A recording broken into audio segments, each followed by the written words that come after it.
अस्थि का निर्माण। अस्थि का निर्माण, अस्थि निर्मित कैसे कैसे होती है? अस्थि निर्माण की प्रक्रिया को हम क्या कहते हैं? Ossification of the bone. तो सबसे पहले हम क्या जानना चाहेंगे इसमें कि इसका निर्माण मतलब इसके बनने की जो प्रोसेस होती है गर्भ शरीर में कब होती है? तो सबसे पहला आंसर आपका होगा कब?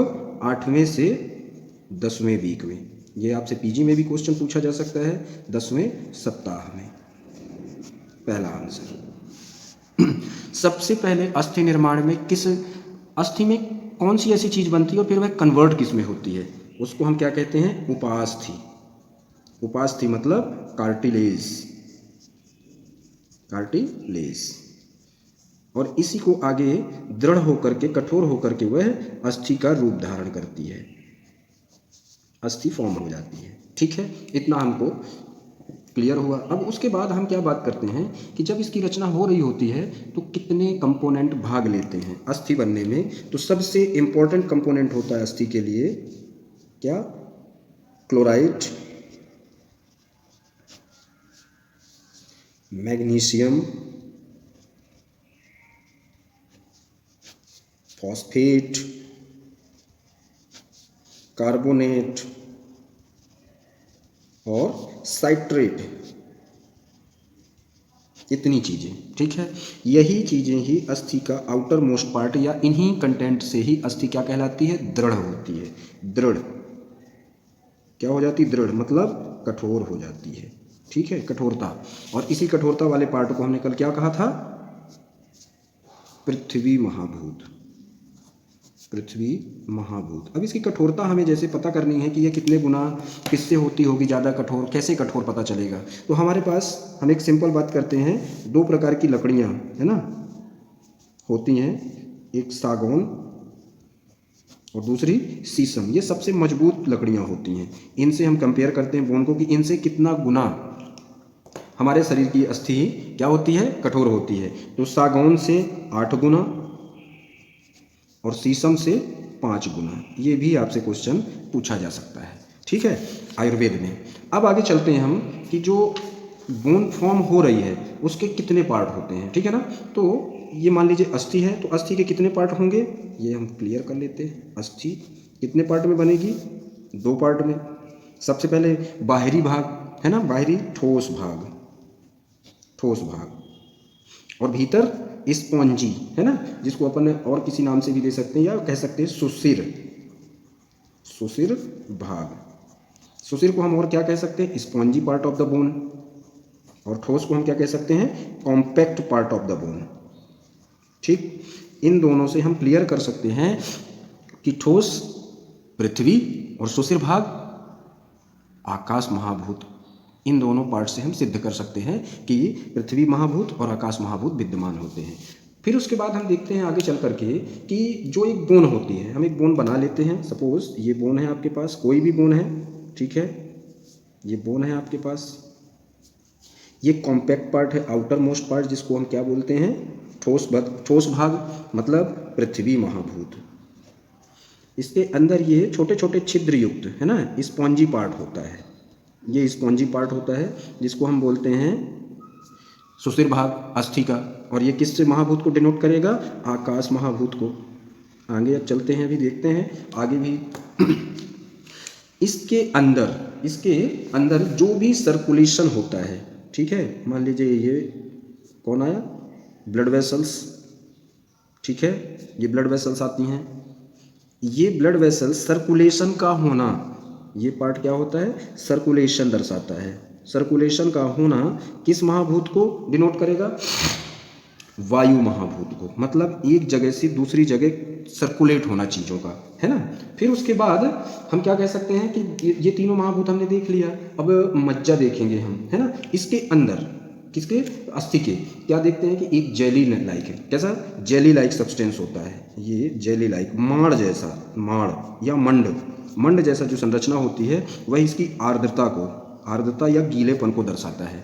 ठीक है, जो वसा हमने बात की थी कि वसा चारों तरफ से लिप्त तो होती है ना। प्रीवियस लेक्चर में हमने देखा था। आर्द्रता, गीलापन मतलब जल महाभूत। अब सिर्फ एक महाभूत बचा है जिसको हमको मॉडर्न से कोरिलेट करना है। तो कौन सा पार्ट बचता है? वो होता है मैरो, मज्जा वाला पार्ट, है ना, अस्थि मज्जा। उसको हम बोलते हैं मज्जा। मज्जा भी कितने प्रकार की होती है? 2 प्रकार की, रेड बोन मैरो और येलो बोन मैरो, है ना। ये दोनों बोन मैरो होती हैं और ये किसको डिनोट करती हैं? दोनों बोन मैरो ट्रांसफॉर्मेशनल चेंज करेंगी बोन के अंदर या अस्थि के अंदर। ये ट्रांसफॉर्मेशनल चेंज अग्नि महाभूत के कारण ही यह चेंजेस होते हैं। इस तरह हमने देखा कि हमारी अस्थि का निर्माण या ऑसिफिकेशन अकॉर्डिंग टू आयुर्वेदा कैसे होता है। 8वें से 10वें वीक में स्टार्ट हो जाता है। सबसे पहले उपास्थि का निर्माण होता है। उपास्थि मतलब कार्टिलेज या इनको तरुणास्थि भी कहते हैं। फिर उसके बाद उपास्थियाँ ही अस्थियों में कन्वर्ट होती हैं। इनमें मुख्य पदार्थ क्लोराइड, मैग्नीशियम, फॉस्फेट, कार्बोनेट और सिट्रेट, यही पार्ट क्या करता है? अस्थियों को मजबूत या बाहर से उसका कॉम्पैक्ट पार्ट फॉर्म करता है। पहला पार्ट हो गया। दूसरा, इसी से हमारे क्या क्लियर होता है? पृथ्वी महाभूत। हम देख लेते हैं, जब इनका परिणाम देखते हैं दृढ़ता का, तो सागौन और शीशम की 2 लकड़ियों से हम इसका मजबूती का पता लगाते हैं। तो सागौन से अस्थियाँ क्या होती हैं? 8 गुना मजबूत होती हैं और शीशम से 5 गुना। इससे ही क्लियर हो जाता है क्या? कि हमारी अस्थियाँ बहुत मजबूत संरचना होती है। ठीक है। उसके बाद अस्थियों के 2 पार्ट होते हैं, सबसे बाहरी पार्ट और अंदर वाला पार्ट। बाहर वाला पार्ट कॉम्पैक्ट पार्ट कहलाता है, जिसको हम क्या बोले थे? पेरीऑस्टियम, पृथ्वी महाभूत। इसके अंदर जो स्पॉन्जी पार्ट होता है वह आकाश महाभूत को डिनोट करता है। बोन के अंदर जितना भी सर्कुलेशन होता है वह वायु महाभूत को। आगे उसके हमने क्या बात किया था? वसा से लिप्त होती हैं। प्रीवियस लेक्चर में हमने देखा था कि ये वसा से लिप्त होती हैं। जेली टाइप का स्ट्रक्चर होता है या मंड उसको बोलते हैं और यह कीलापन बना कर रखता है। इसे यह किसको डिनोट करेगा? जल महाभूत को। और अंतिम में हम बात करते हैं रेड बोन मैरो और येलो बोन मैरो, जिसको हम क्या बोलते हैं? अस्थि मज्जा। और ये अस्थि मज्जा का काम क्या है? हमारे शरीर के अंदर एक हमारे बोन के अंदर या अस्थि के अंदर ट्रांसफॉर्मेशनल चेंजेस, जो अग्नि महाभूत को डिनोट करता है। इस प्रकार से हम बता सकते हैं, क्या कर सकते हैं? कंपेयर कर सकते हैं आधुनिक और आयुर्वेद मतों को। आगे हम चलते हैं कि अस्थि का निर्माण का जो मुख्य भाव होता है ना, निर्माण। अब किसी भी निर्माण का भाव, निर्माण भाव, ये कोई भी जब संरचना हमारे शरीर में बन रही होती है, अकॉर्डिंग टू आयुर्वेद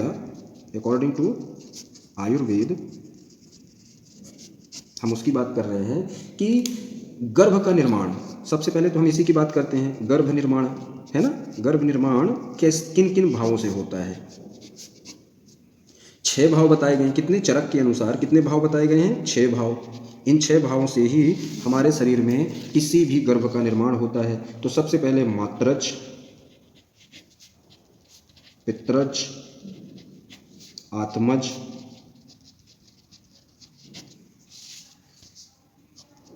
सात्म्यज,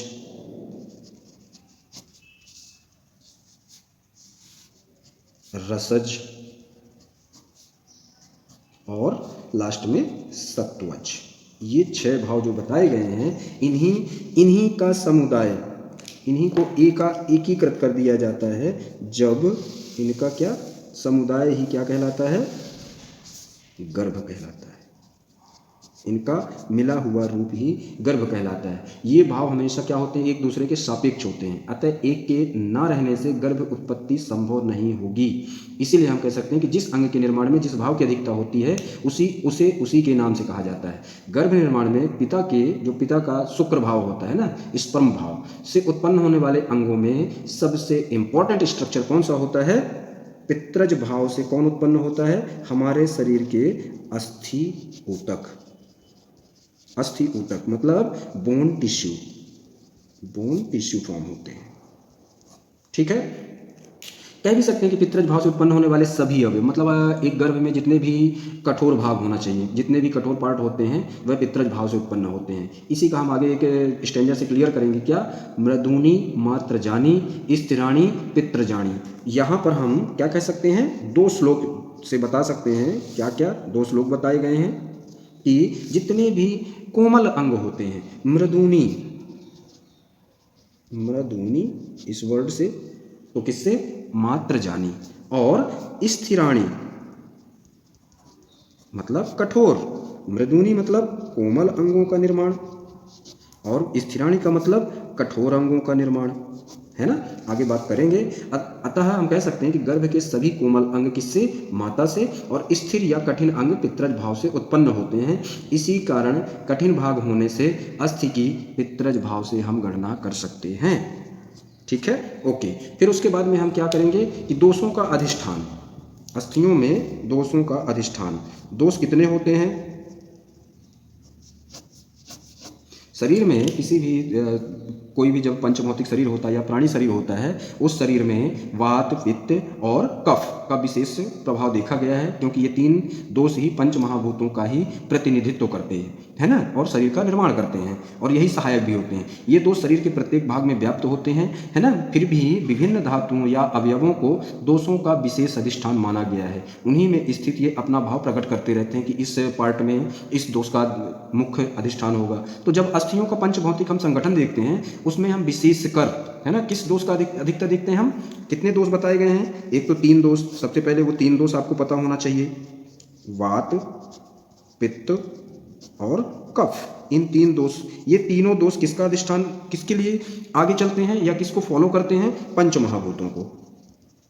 पंच महाभूत इनको क्या करते हैं? प्रतिनिधित्व करते हैं। अब आगे हम जब बात करते हैं, हमने क्या क्या देखा है कि जब अस्थि का निर्माण कर रहे थे, उसमें किस दोष की अधिकता, मतलब चलने की जो प्रक्रिया हो रही थी, वह वात दोष का, मतलब कह सकते हैं कि अस्थि में वात दोष आश्रित होता है, या अधिष्ठान किसका है?